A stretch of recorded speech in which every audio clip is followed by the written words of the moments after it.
Fanboys, welcome. Let's gather for a minute or two.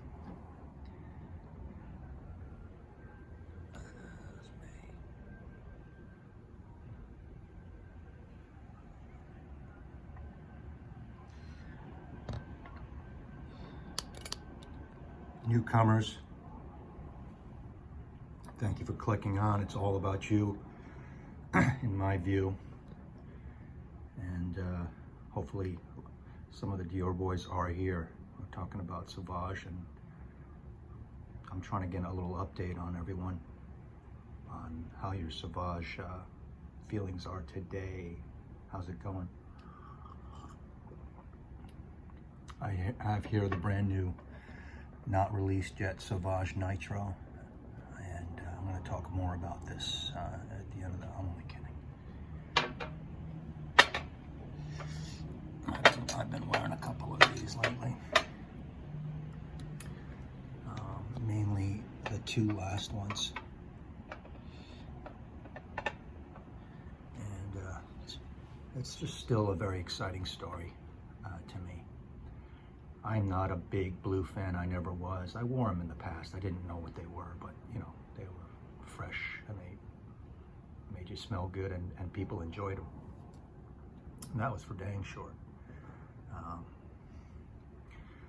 And with Chanel, I like the line, but I don't love it like I do Dior's Sauvage line.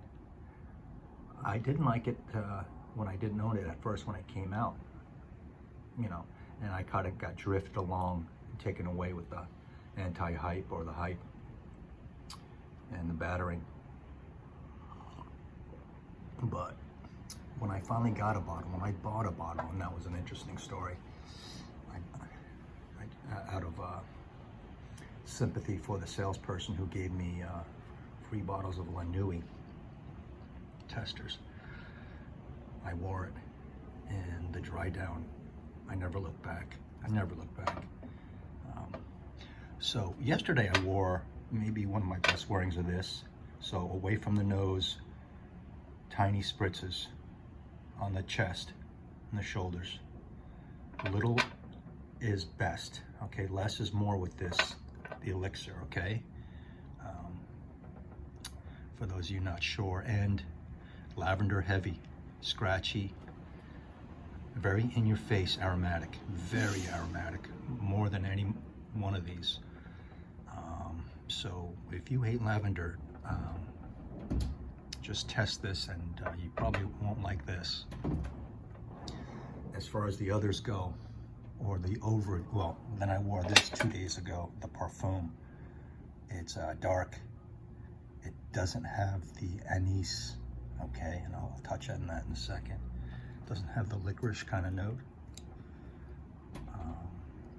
but definitely a try for mature bros and very old guys like me, but don't want to seem to grow up and don't want to adhere to many authoritative rules, whatnot. Is the Parfum. Excellent stuff. I'm starting to really like this now. My history is it takes me a long time to get into things. I didn't start loving EDP until, say, 2 years ago, and I really love it. My critical thoughts about this when it came out was it was too much. It was trying to do everything.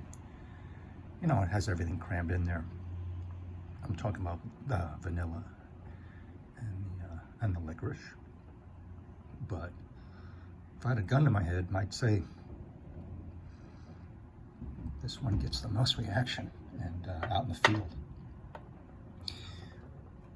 If you are adverse to licorice or anise, then you got to take these two out, the EDP and the Élixir. This I thought had it, but it doesn't. So here, there's no anise, there's no vanilla, just pure rocket fuel. And then here they left some of the vanilla in, adding a little sweetness to the dark depth. So keep that in mind when you're experimenting and when you get samples of this. And definitely do get samples of this and wear them. Okay. I'm starting with this. If I had to just take one of them and leave, it would be between these two. But if you don't like the anise spice or the licorice note, those are the two. And then these two have it. I'm easing really slowly into this as we speak. And I have friends of mine who view and comment that two of them that are just over the moon with this stuff. And in the vicinity, this just turns heads, and you smell good. Just use a little. Be on the sparse side, and underspray. And you know, it's a small bottle, so it's not meant to blast away.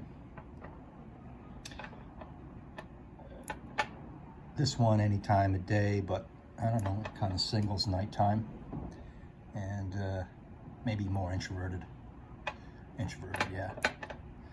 And hell, this one, people are just gonna say, excuse me, this is gonna, I don't want to sound awkward or funny, but because they're gonna want to get it for their husband and boyfriends. And that's the truth. That's out in the field. I've gotten that a couple times. And like with any of these, any formulations here or concentrations, you can go as little as less than a spray to, you know, in the winter time or a club, all the way to 4 or 5 sprays. You can go like this on your chest from a distance, just like that. I mean, then go to the drugstore or to the bank and put your t-shirt on. Okay, and that was not even a half a spray. It was just, and you were able to do that because these sprayers are just totally wonderful. You can blast as much as you want, as little as you want. So less than 1 spray all the way to like 5 or 6. And to your taste. So let me know what your status is. Can't get away from this one, but these days I think I probably run this one more often, which is the Parfum. And hell, even if I hated this one, I would not get rid of it, and I'm at the point where I would just get it to have the badass collection of the bottles, minus the cool spray. Yeah, I wish I had that, but if I was at my gym membership or at my social health club, I would definitely have that cool spray and rattle it along in my bag. But it's just a fresher version of this. So yeah, I would need that for the whole collection, but bottle-wise, I'm pretty set. So you seasoned guys out there who are just kind of getting into collecting or something, check this one out and wear it. If you haven't, you know, most likely you already know these, but hope this never goes away. If it does, I'm prepared.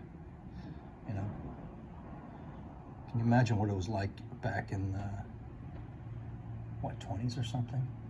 When Chanel came out, or the 30s, and then the war guys, the war ended, and Americans and people from all around the world stopped in Paris just to get a bottle of Chanel for their friends, family, and girls back home to America.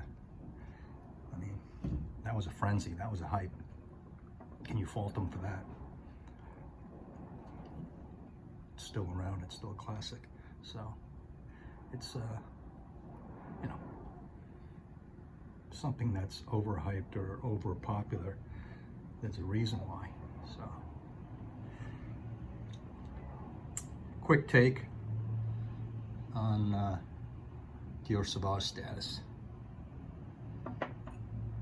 Just wanted to jump in and out.